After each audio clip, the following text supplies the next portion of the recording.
So chapter 5 has to do with forces in two dimensions or two directions, right? We're moving both vertically and horizontally. So in order to do that, we've got to take a little bit of a step back and really get into what we call vector components. So we might have a vector like a force or even displacement or velocity or acceleration. Any of these types of vectors that are applied in two directions or applied at an angle have to have both a vertical and a horizontal component. So we're going to learn how to break these vectors into its horizontal and vertical components. That way we can solve with all of our equations. Because our equations, both for kinematics and for forces, can be used only if we have purely vertical or purely horizontal. So we have to find a way to manipulate these values to get them to be purely horizontal or purely vertical. Okay? So in order to do that, let's talk about review a few things. Okay, first of all, a force is a type of vector. Okay, and let's remind me what vectors are. What do they have to have? What two things do vectors have to have? Magnitude and direction. Magnitude and direction. So vectors are basically measurements, right? There's lots of different examples, but they're measurements that must have both magnitude and direction.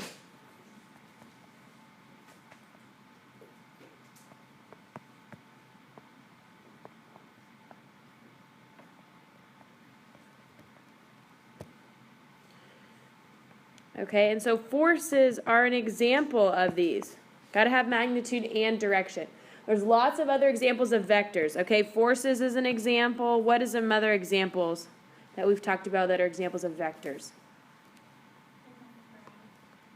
On a graph, okay, yeah, we've looked at that. But what other types of things like speed, velocity, displacement, acceleration? What are those physics terms? Which of those are considered vectors? Velocity. Okay, what else is it considered a vector? So let's think about these two things. Velocity has to have magnitude and direction. What's velocity's kind of other name that doesn't have to include direction? Speed, right? Velocity and speed are almost the same thing, except velocity must include direction. What are those measurements called that don't have to have direction? Scalars. Good, they're called scalars. So between, let's say, distance and displacement, which of those is a velocity? I'm sorry, a vector. Which is a vector between distance and displacement? Displacement. Okay, so displacement has to have magnitude and direction. Distance does not have to have direction. Okay, the last basically vector that we've talked about is acceleration. Okay, so all of these things that we've looked at so far are considered vectors. They have to have magnitude and direction. And how do we indicate when something is a vector? When we want to draw it, what do we draw it with? An arrow, right? So all of these things can be drawn with an arrow as a vector. Okay, so that's a little review for us here. Let's do a little review also with Pythagorean Theorem and the trig functions, because we're going to have to use those triangle functions often. Okay? So sine is equal to what over what? Opposite over hypotenuse. Opposite over hypotenuse. If you do not have these memorized perfectly, you might want to write these down. Okay? Cosine is equal to adjacent over hypotenuse. And tangent is equal to opposite over adjacent. Okay, very good. We will start using sine, cosine, tangent a lot in this class. You will start using it a lot. So if you're not comfortable with that, you need to kind of start reviewing a little bit here. Okay? So let's try and solve a couple here. If I've got my vector, that's, let's say, 30 meters per second, and it's applied at a 40-degree angle. If I want to solve for this side, if I want to solve for this y side, how would I go about solving for that?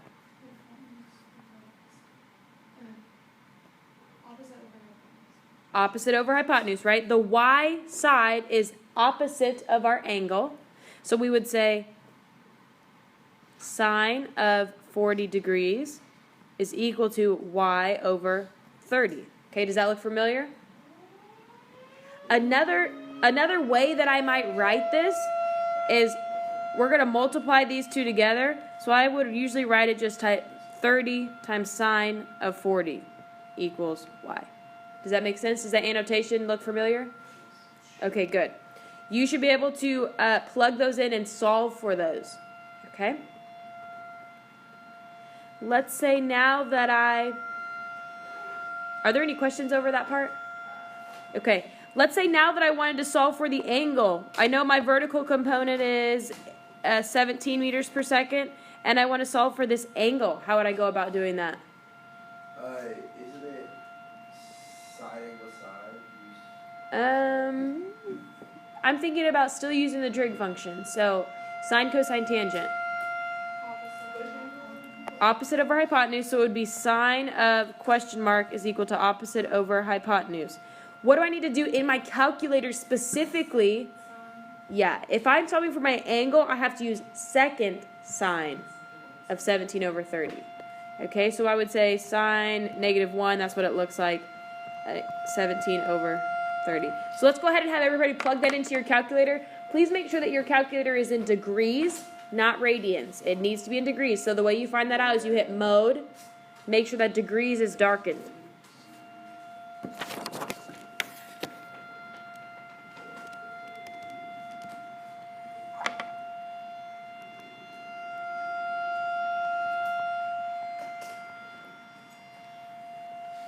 Okay, did we get 34.5 degrees? Okay, everyone should be getting that to come out in their calculator. Directions. Okay, so cardinal directions, north, east, south, and west. So now let's determine if we've got a force that's being applied at an angle, let's say something that looks like this. Let's say I've got a force of 40 newtons that's pulling on an object this way, okay? We need to determine, is that force, is it going west? Is it going northwest? Is it going southeast? What direction is that force going? Northwest, right? It's in the northwest quadrant. So let's say I gave you an angle of 36 degrees that it was being applied, somewhere to the northwest. Okay, I'm going to make my triangle based on that angle. So now, can you tell me, this angle, is it north of west or west of north? It'll be west of north. West of north. Perfect. This is 35.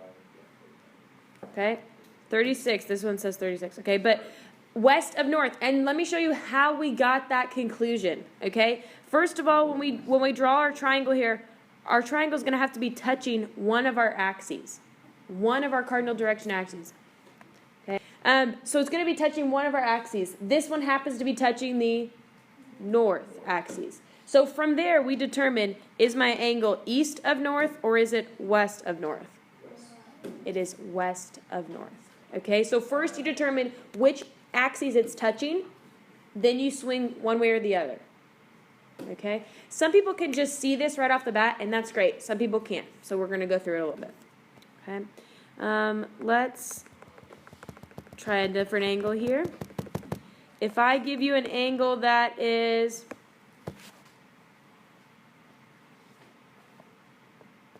okay, is that 15-degree angle? Give me the coordinates that go with that. It's always blank of blank. It's not just northeast, because that's not specific enough. It's east of north. Okay, if I draw my components, which axes am I touching? East. So is it north of east or south of east? North of east. North of east, not east of north. North of east. There's a big difference in those things. 15 degrees north of east gets us about here. 15 degrees east of north gets us about here. Okay, those are two very different endpoints. I see what you're saying. Okay? I didn't understand. Okay, so here's our angle. It's 45 degrees. We draw our triangle to go to our endpoint. Okay? Then we determine what axes is our triangle touching. Is it touching the south axis or the west axis? It's touching the west axis. So it's west of south. South. No, south of west. This is touching the west axis. From there, you ask yourself, is it going north of west or is it going south of west? It's going south of west. Now, if I tell you an angle and I tell you a vector, you're going to draw it out. Okay? So let's draw a vector that is 30 newtons at 42 degrees east of south. Okay, now we're going to start with the words and we're going to draw it, and I'll show you how to do that.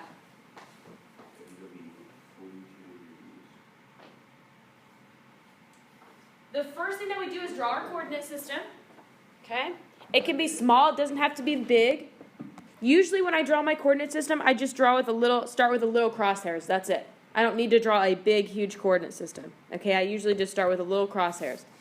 So to draw my angle, I know it's got to go generally in the east and the south direction. It's got to go somewhere generally southeast. So I just draw kind of an arbitrary vector in that direction. So I draw just kind of an arbitrary vector in the southeast direction. And then I determine, how do I need to go east of south? Okay? It needs to be touching the south axis and going east. So that means my triangle would look something like this. 42 degrees. Right? Touching the south axis and going east. So we've got some angle that's being applied 30 degrees in this direction, this arbitrary direction. We know north, east, south, and west. Okay? So in order to enclose this 30-degree angle, we draw a little triangle to go with it. Do you see that part? And all we're doing here is we're seeing an x component and a y component to this diagonal line. Okay, so we're building a triangle that encloses the angle.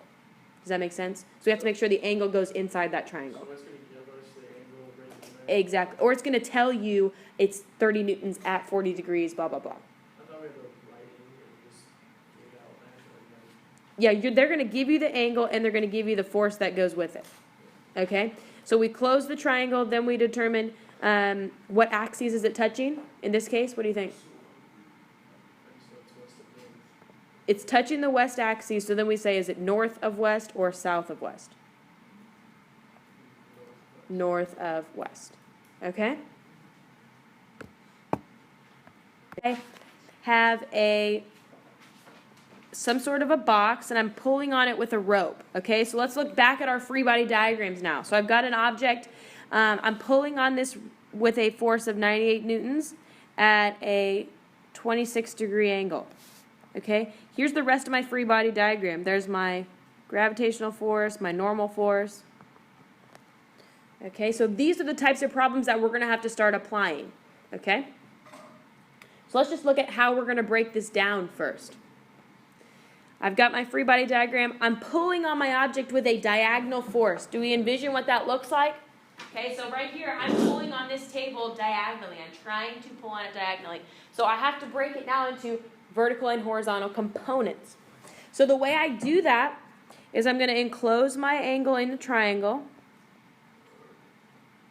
And if my 98 newtons was called force applied, I'm going to label the sides of these triangles. Okay, because I don't want my applied force at an angle. I want the y component and the x component of that. Okay, so I would label this force applied y and force applied x. Okay, do we see where those labels came from? We want to break that diagonal vector into its components. So now, don't we know how to solve for both these, f applied y and f applied x?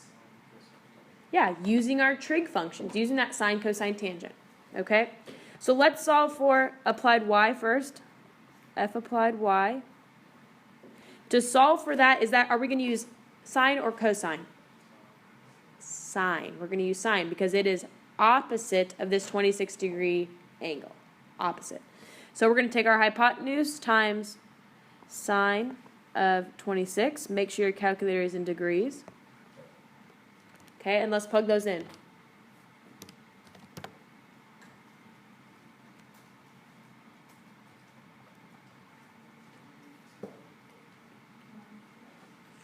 Okay, did we get about 43, about 42.9?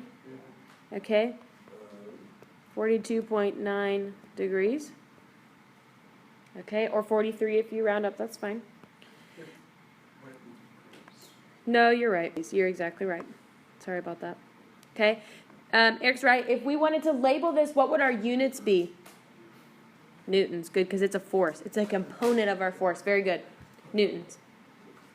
So if we want to solve for applied x, what would we use, sine or cosine? 98 cosine of 26 degrees. Okay, very good, because applied x is adjacent to that angle.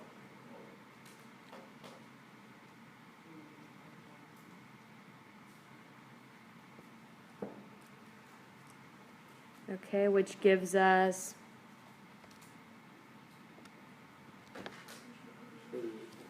88.1 newtons. Okay, so those are the components of that force. We would still have some other work to do on the problem. Maybe if it asked for the normal force or did all that, that's fine. But that's not what we're focused on today. Today we're focused on looking at these components and adding these components. Okay? Questions? All right, let's keep working with some more component problems here. We're going to move away from forces a little bit and move more into just looking at these vectors. Okay, so that was an example of what we might look at in this next part of Chapter 5, but we have to get focused on a little bit more with the vectors first. Okay, so let's look at an example here. A plane flies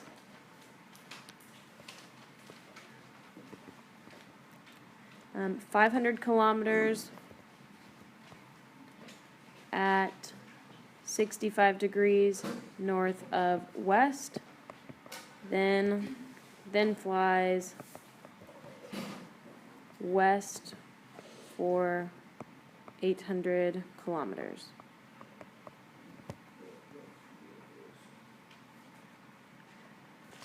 What is the plane's displacement?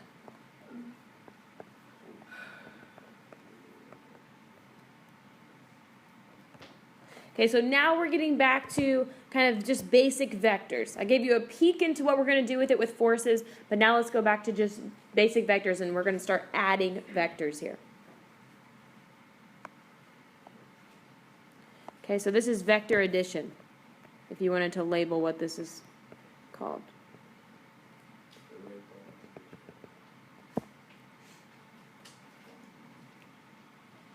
Okay, so what we do when we add vectors is we're going to keep them separate. We don't need to worry about adding them tail to tip. We're just going to keep them separate for right now.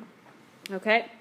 And what we look at as our first vector is him moving 500 kilometers at 65 degrees north of west. So we want to draw that vector so we can see what it looks like. Okay, so I'm going to start with my crosshairs. We know for our vector it's going to be going basically in what direction? It's going to go somewhere in that northwest direction, right? Up and to the left. So I'm going to draw my basic arbitrary angle here. Doesn't have to be perfect. These don't have to be exactly drawn to scale. So then I need to decide. I want it to be north of west. So which axes do I need it to touch? West. I need it to touch the west axis. So I'm going to complete my triangle. I'm just going to go with dotted lines since I know those are the components. Okay, then I throw my angle in there, 65 degrees. What do I know my hypotenuse of that triangle has to be? 500 kilometers. Very good. Okay, what questions do we have up to this point? Everyone seeing okay how to draw that vector? How to draw that triangle? Okay. So what we need to do is, if this is called V1, all I call it V1 is for vector 1. You could label it lots of different things. I just called it V1 for vector 1. If this is my Y component, what might I call this side? V1 Y, right? Because it's the Y component. And this other side I'm probably going to call V1 X. Does that make sense? Let's go ahead and solve for those now. V1Y and V1X.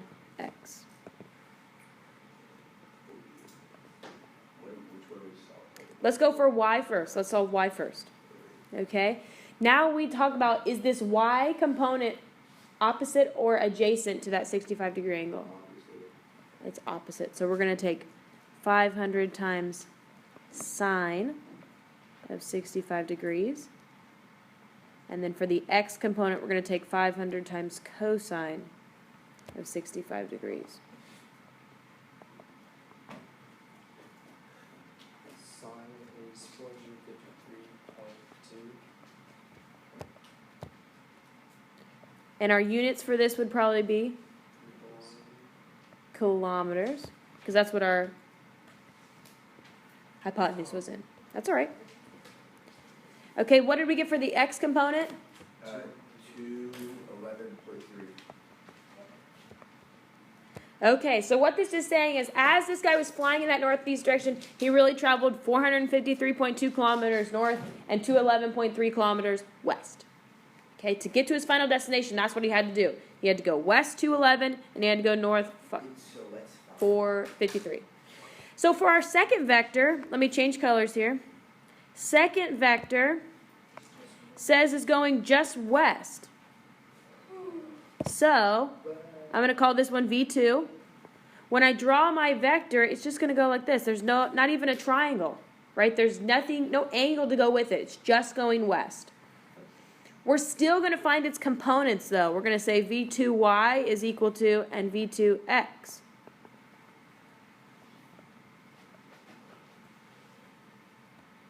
Okay? So now, what do you think the y component of this vector is? 0. Yeah, there's no y component. It's not moving vertically at all. It's just going west. So that means our x component should be 800. And what should it be more importantly than that? Not just 800, but... West. Okay, yeah. What... Kilometers. Okay, yes. All correct. But is it going in the positive direction or the negative direction? Negative. So negative 800. Was there any of our first vector components that we need to fix like that? Yeah. What about this 211.3? Isn't it moving west? So it needs to be negative. Okay, so when we deal with these components, you need to think about, is it moving in the positive direction or the negative direction? And if it's moving in the negative direction, you cannot leave that part out. Okay? Okay. Okay, which is 453.2.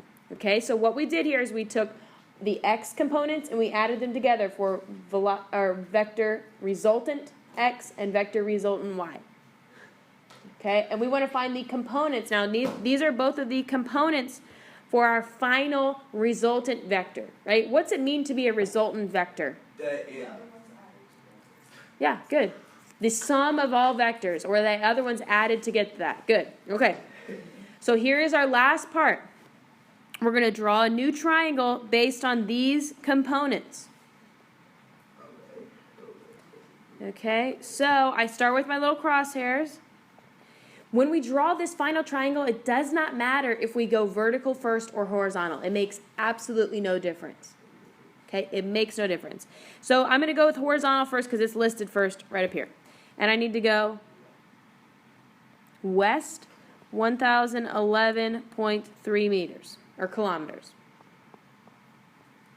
Okay, do we see why I did that? Now for my vertical, do I need to go up or down? Up, because this is positive, right? It's a positive vertical component, so I want to go up. And I'm going to try to keep them to scale, right? This is approximately half of the x component. Not exactly, but... Okay. So now my resultant vector looks like that. Will you have us solve for the result? Mm-hmm. Yep. So how do we solve for the hypotenuse here? You need to use Pythagorean Theorem to solve for this. What's Pythagorean Theorem? Okay, so we need to do that to solve for this side of our triangle, the hypotenuse here. This does take a little extra attention to detail. That is true.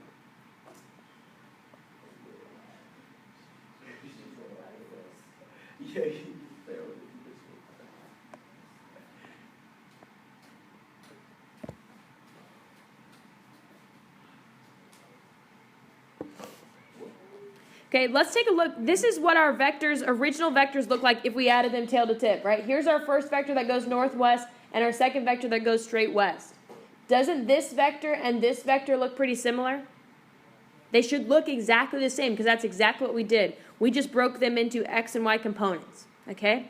So, when we solve for our hypotenuse, what did we get? Go ahead and solve for that, okay? Square root of...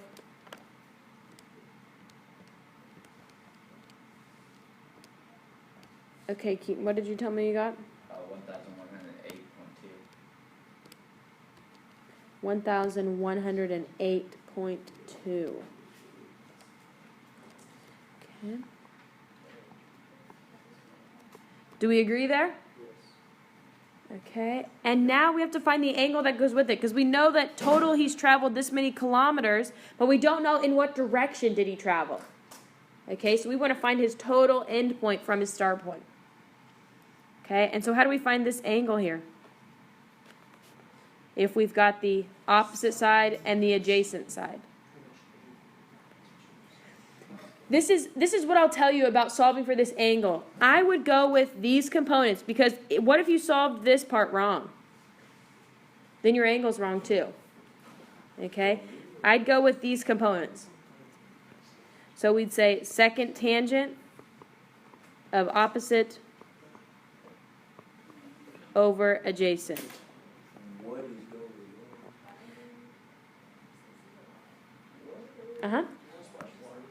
Okay, after we took second tangent, our final displacement is 1,108.2 kilometers at 24.1 degrees blank of blank. What is this angle right here?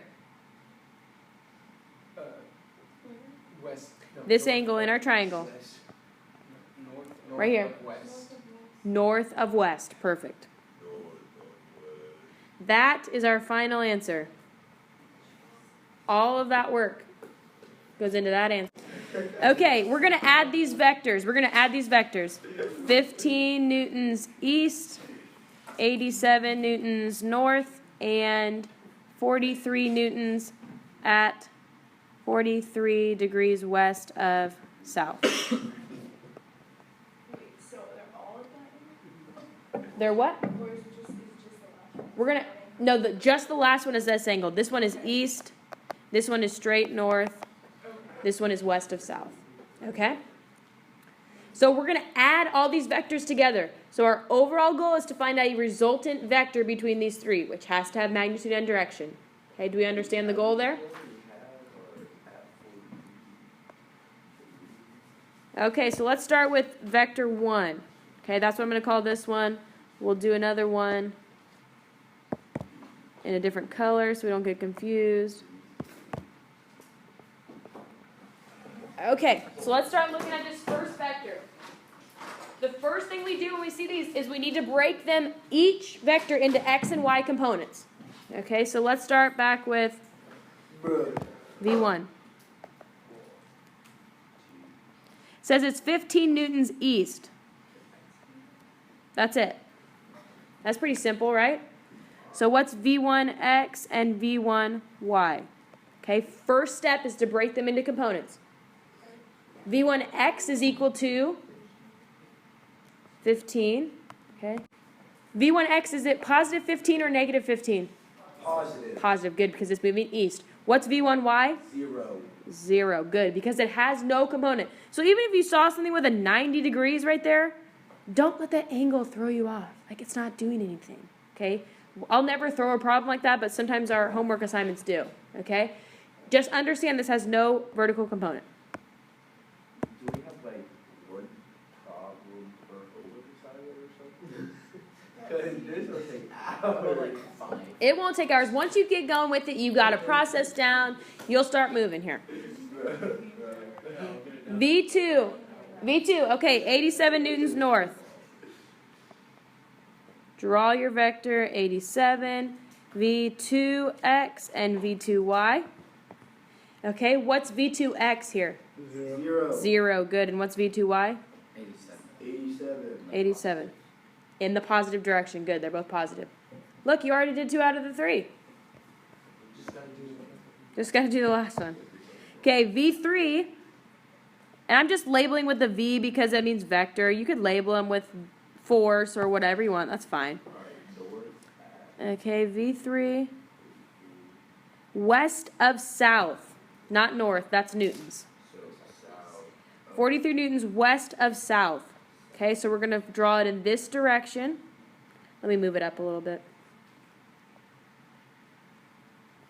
West of south. That means, do I want to draw my triangle on this side or South, that side. this side right here? I need it to touch the south axis.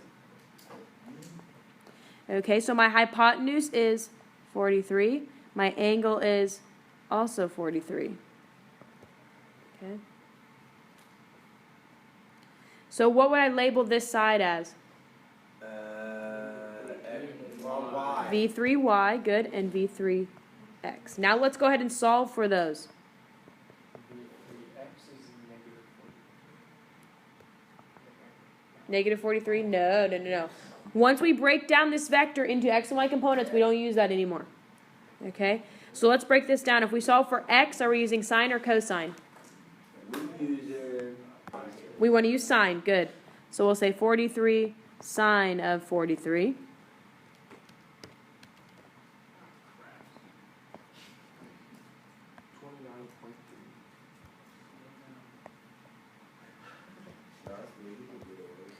Okay, then here we're going to go 43 cosine of 43.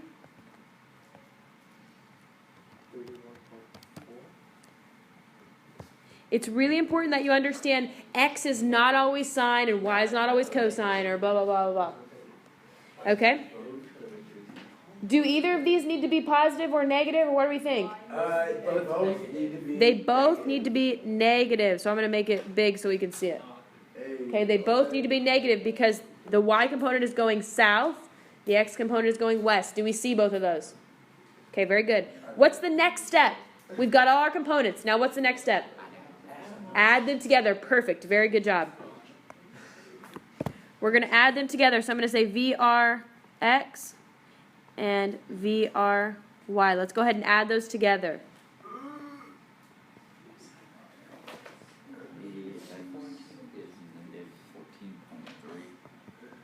Okay. Okay, do we see where these numbers came from? Can you do that part on your own? Yes. Okay, good.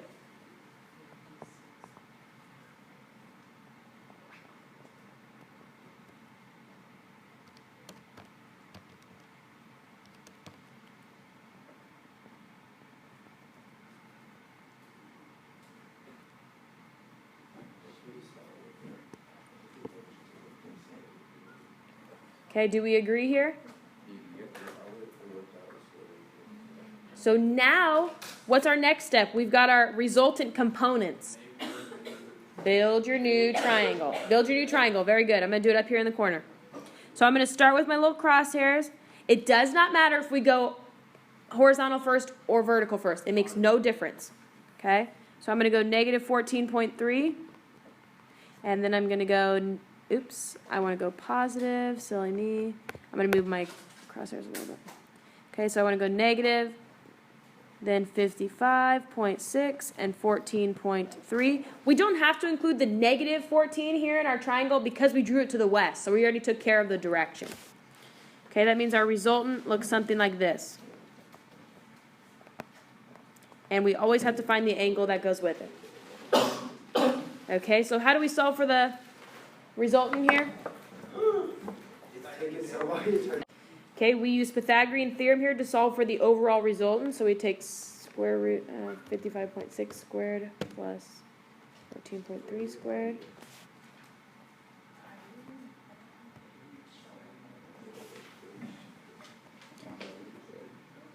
So I'm going to put my answer here. I got about 57.41 newtons. At what angle?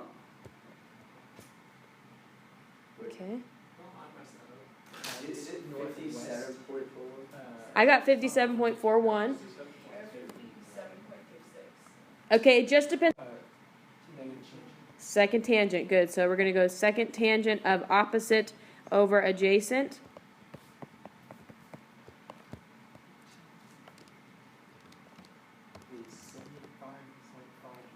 Good, 75.5 degrees. Blank of blank. What do we think? How many of you think west of north? Raise your hand. Wait, what is it? Wait. Right here. Here's our crosshairs. If you think west of north, raise your hand. If you think north of west, raise your hand. Good, north of west. Good. 75.5. You did it.